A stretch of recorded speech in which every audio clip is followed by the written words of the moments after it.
तो मूवी शुरू होती है और हमें एक साइंटिस्ट के साथ उसकी एक बेटी वे को दिखाया जाता है। दोनों के चेहरे पर एक अजीब सा निशान है जो कि उनकी खूबसूरती को कम किए जा रहा था। इस साइंटिस्ट ने अपने ही घर में एक लैब बना रखा था और काफी अरसे से वो किसी चीज पर एक्सपेरिमेंट किए जा रहा था। उसी टाइम वे पेपर पर एक फूल का पिक्चर ड्रॉ कर रही थी जिसे क्रॉप फ्लावर भी कहा जाता है। उसके डैड उसे इस फ्लावर के बारे में बताने लग जाते हैं कि इसकी हीलिंग पावर बहुत ही ज्यादा मात्रा में है और ये कई सालों के बाद जंगलों के बीचों बीच उगा हुआ पाया जाता है। साइंटिस्ट बताने लग जाता है कि उन्होंने कई बार उस फूल को अपने एक्सपेरिमेंट में इस्तेमाल किया हुआ था। खैर, काफी दिनों के बाद वो साइंटिस्ट ने एक ऐसा सीरम बना लेता है जिससे वो अपने मुंह के निशान को छुपा सकता था। दरअसल उसने एक ऐसा सीरम को तैयार कर चुका था कि दो चीजों के टिश्यूज को आपस में जोड़ सकता था। यही सब देखते हुए वो एक स्किन का टुकड़ा काटता है और उसमें अपने बनाए गए केमिकल को मिलाकर अपने फेस पर चिपका लेता है। चेहरे पर लगते ही स्किन का वो टुकड़ा अपने आप ही बढ़ने लग जाता है। उसके टिश्यूज जनरेट होने लगते हैं और अब वो स्किन बिल्कुल धीरे धीरे करके उसके मुंह को भी ढांपने लग जाती है। यह देखने के बाद तो वो काफी घबरा जाता है। उसकी चाहत भी ऐसी नहीं थी जो अभी उसके साथ हुए जा रहा है। वो तो सिर्फ अपने मुंह के निशान को खत्म करना चाहता था, लेकिन स्किन के इस टुकड़े ने उसके पूरे मुंह को ही कवर कर लिया था। यह देखने के बाद तो साइंटिस्ट ने डर कर अपने होठों वाले जगह पर कट लगा लिया, लेकिन उसके काटने के बावजूद भी वो दोबारा से जुड़ता जा रहा था। उसकी स्किन,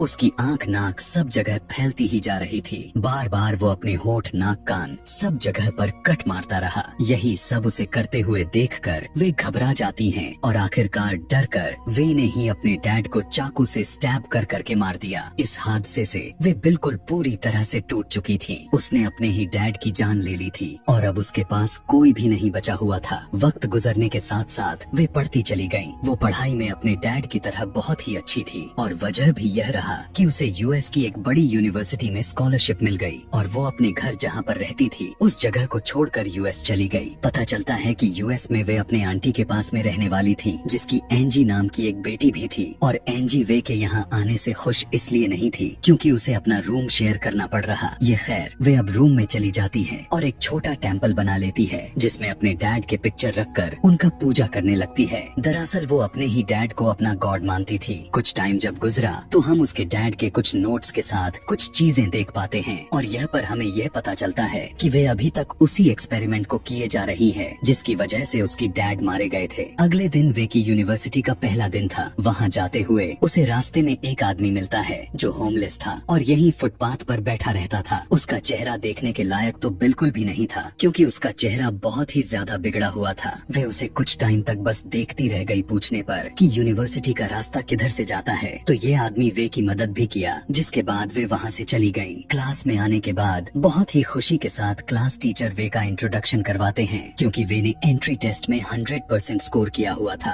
और ये सालों में पहली बार था जो ऐसा हुआ था। क्लास खत्म होने के बाद वे अपने साइंस लैब आती है और यहाँ से कुछ चीजें लेने की कोशिश करती है। उसकी ऐसे करते हुए उसे उसके प्रोफेसर देख लेते हैं और उससे पूछने लग जाते हैं, तुम यहाँ पर क्या कर रही हो? वे बताती हैं कि मुझे कुछ एक्सपेरिमेंट करनी है जिसके लिए मैं यहाँ से कुछ चीजें लेने के लिए आई हूँ। प्रोफेसर उसे कहते हैं, इस तरह से यहाँ से कुछ भी चीजें लेकर जाना अलाव नहीं है, लेकिन हाँ, अगर तुम मेरी लैब असिस्टेंट बनती हो तो तुम यहाँ की चीजें इस्तेमाल कर पाओगी। वे प्रोफेसर को बताती है कि मेरे फादर भी साइंटिस्ट थे और मुझे उन्हीं के रिसर्च को आगे की तरफ लेकर जानी है। उसके हाथ में रिसर्च वाली डायरी भी थी जिसे प्रोफेसर देखने लग जाते हैं और उसे देखकर वो बहुत ज्यादा हैरान हो गए। वे के जाने के बाद उसने वे के डैड के बारे में रिसर्च किया तो उन्हें पता चला कि वे के डैड सच में बहुत ही एक जीनियस साइंटिस्ट थे, लेकिन उन्हें फंडिंग ना मिलने की वजह से वो अपने किसी भी एक्सपेरिमेंट्स पर पूरी तरह से काम नहीं कर सके। सीन शिफ्ट हुआ और दूसरी तरफ दिखाया जाता है कि वे की कजन एंजी की दो दोस्त उसके घर पर आई हैं। वो यहाँ पर वे की सामानों को छेड़ने लग जाती हैं और इस दौरान उन्हें खून से भरे हुए कुछ टूल्स, एक्सपेरिमेंट से रिलेटेड चीजें और डरावनी एक्सपेरिमेंट्स की पिक्चर दिखाई दे पड़ती हैं, जिन्हें देखने के बाद तीनों को डर लगने लग जाता है। खैर, अगले दिन का टाइम आ जाता है और हमें दिखाया गया कि एंजी आज भी अपने दोनों फ्रेंड्स के साथ बैठी हुई थी। वे को उन्हें देखकर बहुत अच्छा लगा। वे भी इस तरह की दोस्त बनाना चाहती थी, इसीलिए वो उनके पास जाकर उनसे खुद ही दोस्ती का हाथ बढ़ाया और इन सबको लंच के लिए ऑफर किया।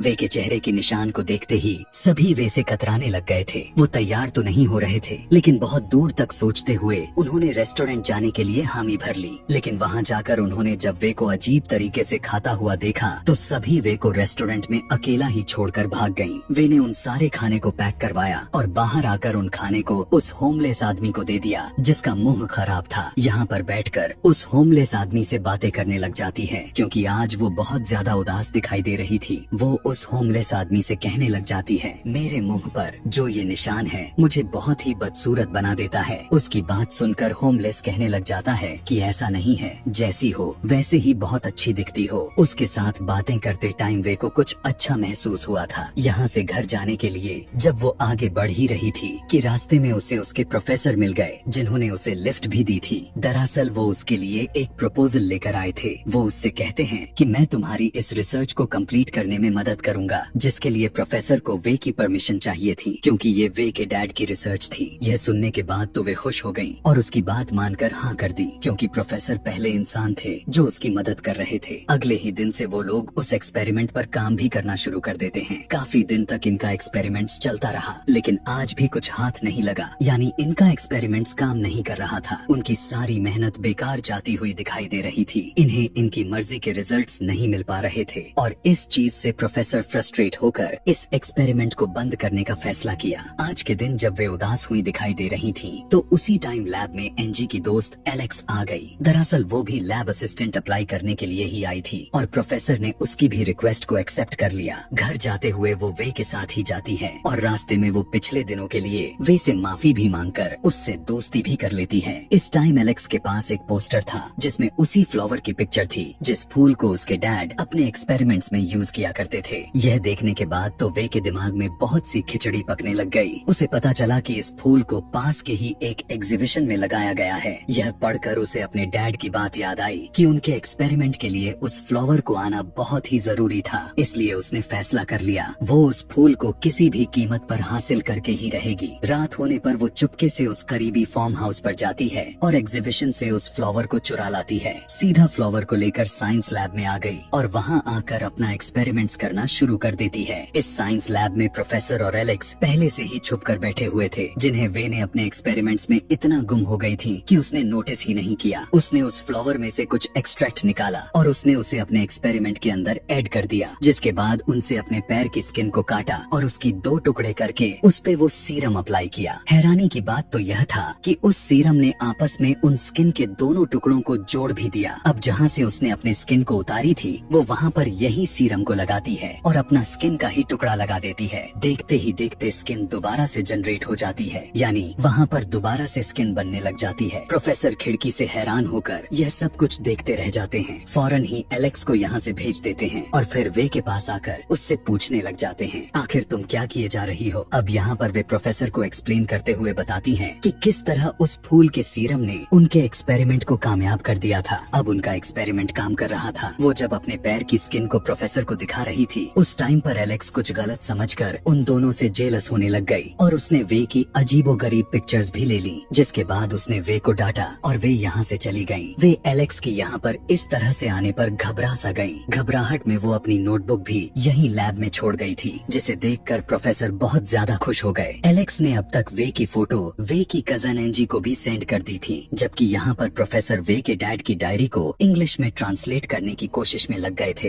एंजी इन तस्वीरों को देखकर बहुत ही ज्यादा गुस्से में आ गई थी और गुस्से में उसने वे के कमरे से उसकी बहुत सी चीजों को तोड़ फोड़ दिया। जब वे अपने कमरे में आई तो अपने कमरे की हालत को देखा तो उसे बहुत दुख हुआ और तभी अचानक पीछे से एंजी ने आकर वे के ऊपर हमला भी कर दिया। वे अपने आप को बचाने की कोशिश कर रही थी, लेकिन एंजी ने पूरा जोर वे को मारने पर लगाया हुआ था। ऐसे में वे अपने पास पड़ा हुआ पेन को उठाकर एंजी को मारकर उसे दूर करने की कोशिश करती है, तो वो पेन एंजी की गले में स्टैब हो जाती है, उसके गले में आर पार हो जाता है और वहीं पर एंजी की मौत हो जाती है। हालांकि वे का उसे मारने का कोई इरादा नहीं बन रहा था, लेकिन फिर भी एंजी मर गई।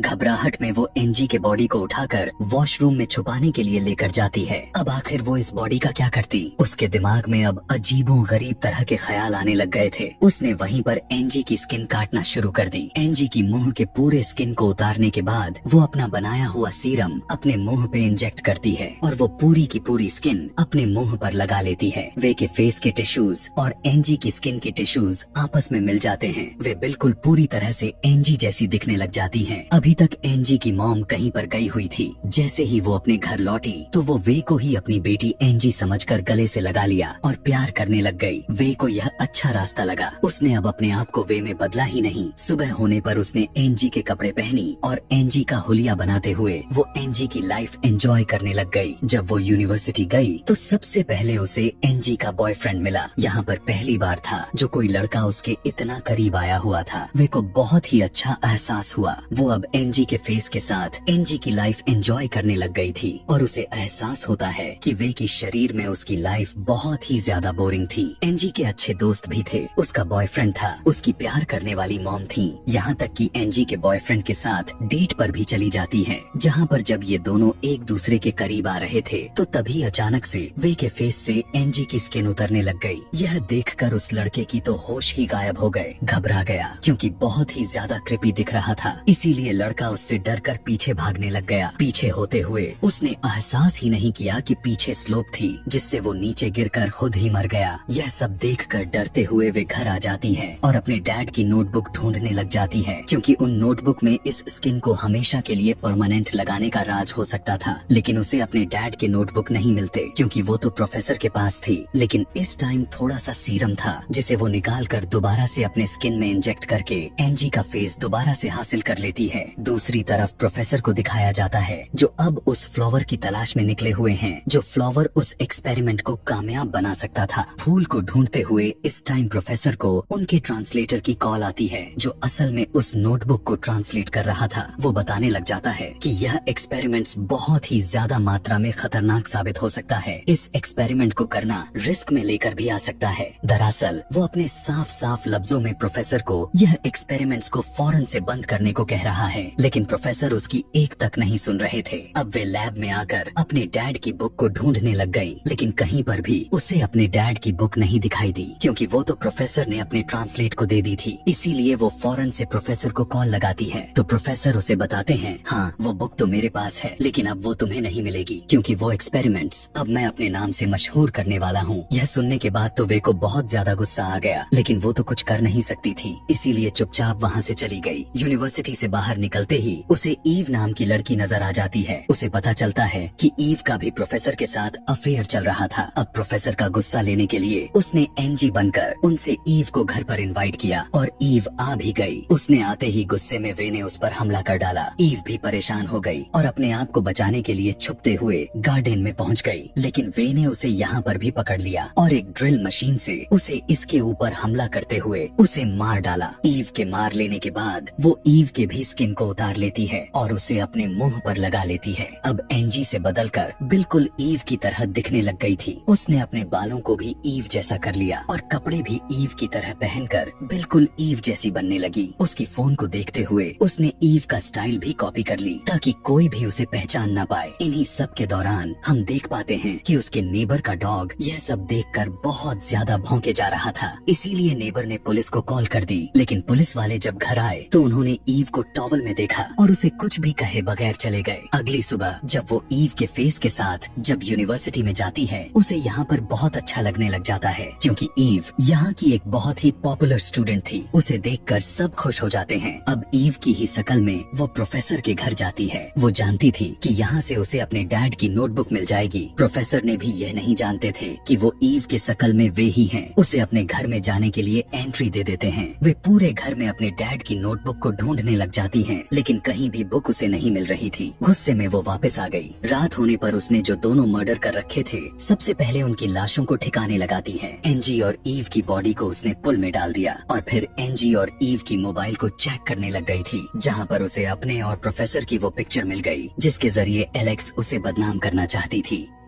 उसने यही पिक्चर अब प्रोफेसर के खिलाफ इस्तेमाल की और वो पिक्चर अथॉरिटीज को ईमेल कर दी। जब अथॉरिटीज को पता चला कि प्रोफेसर अपने फायदे के लिए लड़कियों का इस्तेमाल कर रहे हैं तो उन्होंने फौरन ही प्रोफेसर को पुलिस में अरेस्ट करवा दिया। लेकिन प्रोफेसर के अथॉरिटीज भी काफी ज्यादा थी। अगले ही दिन वो बेल होकर छूट गया और घर आकर वही एक्सपेरिमेंट्स को दोबारा से स्टार्ट कर दिया जो असल में वे के डैड का था। स्टेप्स को फॉलो करने के बाद आखिरकार उसने भी सीरम को तैयार कर लिया और 2 स्किन के टिश्यूज को जोड़ने की कोशिश की। हैरान के साथ उस केमिकल की वजह से 2 स्किन के टिश्यूज जुड़ गए, यानी उसका एक्सपेरिमेंट्स भी कामयाब हो गया। इस कामयाबी के बाद तो प्रोफेसर को खुशी का कोई ठिकाना ही नहीं था। इसी दौरान यहाँ पर हम देख पाते हैं कि वे यानी ईव यहाँ पर आ जाती है। असल में ईव के शकल में वे यहाँ आ जाती हैं, जिससे प्रोफेसर बहुत ज्यादा एक्साइटेड हो जाते हैं और उसे अपने लिविंग रूम में बैठाकर अपने लिए कुछ खाने पीने को लेने को चले जाते हैं। अब वे को तो यहाँ पर अपने डैड नोटबुक चाहिए थी। उसके जाते ही अपने नोटबुक को ढूंढने लग जाती है कि तभी उसे कैबिन में वो सीरम मिल गया जो अभी अभी प्रोफेसर ने बनाया हुआ था। सीरम को लेते ही वो बिना देरी किए यहाँ से भाग गई। उसके यहाँ से भागने पर प्रोफेसर को थोड़ा यहाँ पर शक हुआ और उसने जब अपना कैबिन खोल कर देखा तो वहाँ पर उसका बनाया हुआ सीरम नहीं था। रात में वे अब अपने असली चेहरे के साथ अपने घर पर थी। तभी एलिस उसके पास आती है और उसे बताती है कि उनके दोनों दोस्त अजीब तरीके से गायब हो गई हैं। इस चीज को लेकर वो काफी दुखी थी। वे ने उसको गले से लगाकर उसे सहारा दिया। एलिस को अब पानी पीना था, इसीलिए उसने जब फ्रिज को खोला तो उसने देखा कि उसके दोनों दोस्तों के शरीर के कटे हुए हिस्से फ्रिज किए गए थे। यह देखने के बाद तो उसके होश ही गायब हो गई और चीखने लग गई। इससे पहले कि कोई उसकी चीखे को सुन लेता या वो बाहर जाकर किसी को बता देती, फौरन से वे क्लीन ट्रैप से उसके मुंह को ढांपकर उसके दम को घोंटते हुए उसका भी मर्डर कर डालती हैं। अभी वो उसके बॉडी को छुपाया ही नहीं था कि तभी उसके घर के डोर बेल बज जाती है। बाहर प्रोफेसर आए हुए थे जो लॉक को खुला हुआ देखकर फिर घर के अंदर आ गए। घर के अंदर वे बहुत ही अजीब अंदाज के साथ बैठी हुई थी। प्रोफेसर को देखते ही अजीब तरह से हंसने लग गई। यह देखकर प्रोफेसर को भी बहुत अजीब लग रहा था। लेकिन यहाँ पर वो जब प्रोफेसर को उनके एक्सपेरिमेंट पर कामयाब होने पर बधाई देती है तो प्रोफेसर भी खुश हो जाते हैं। लेकिन फिर वे गुस्से में कहती हैं, यह तुम्हारा नहीं मेरे डैड का एक्सपेरिमेंट्स था। प्रोफेसर अब वे की बातों को इग्नोर करते हुए फ्रिज की तरफ बढ़ते हैं अपने सीरम को लेने के लिए। जैसे ही फ्रिज को खोलते हैं तो वहाँ पर मरी हुई लाशें को देखकर उनका भी दम निकल जाता है। अब उस आदमी को कंट्रोल कर पाना काफी मुश्किल सा हो गया था। लेकिन वे ने यहाँ पर भी चालाकी दिखाई और वो एक बेहोश करने वाला इंजेक्शन प्रोफेसर के गले में स्टैब करते हुए उसे बेहोश कर दिया। कुछ देर के बाद जब प्रोफेसर को होश आया तो उन्होंने देखा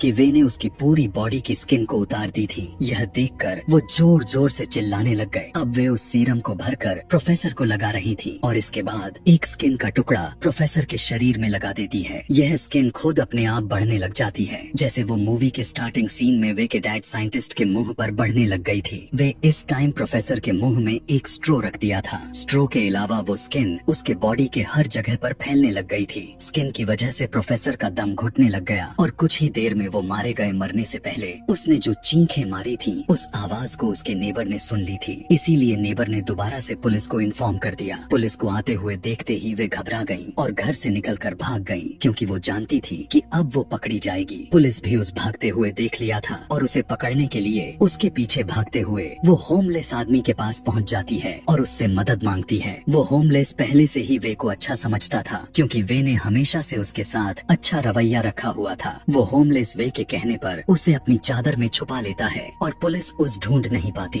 वे को यहाँ पर एकदम से बैठने पर उसके पास जो सीरम था वो अचानक से टूट गया था। उस सीरम के टूटने की वजह से उस होमलेस आदमी और वे की टिश्यूज एक साथ मर्ज होने लग जाते हैं। उनकी बॉडी भी एक दूसरे के साथ फ्यूज होने लग जाती हैं और वो दोनों मिलकर एक अजीब से मॉन्स्टर में बदल जाते हैं। वे अब कुछ भी नहीं कर सकती थी। वो मॉन्स्टर बनी वहीं पर बैठी हुई थी। तभी उसे अपनी आंटी दिख गई जो अपने बेटी एंजी को ढूंढते हुए वहाँ तक आई थी। वो अपने आंटी को एंजी के बारे में नहीं बता पाई। मतलब यहाँ पर यह कंफर्म हो गया था कि ये सीरम नाम का जो भी दवाई बनाई गई थी वो कितना श्रापित बन चुका था कि जो भी इसके पल्ले पड़ता जा रहा था उसका विनाश होता गया। और इसी के साथ ये कहानी यहीं पर खत्म हो जाती है। ऐसे ही और भी मूवी एक्सप्लेनेशन वीडियोस देखने और समझने के लिए नीचे कमेंट में नेक्स्ट लिखना ना भूलें। Thanks for watching.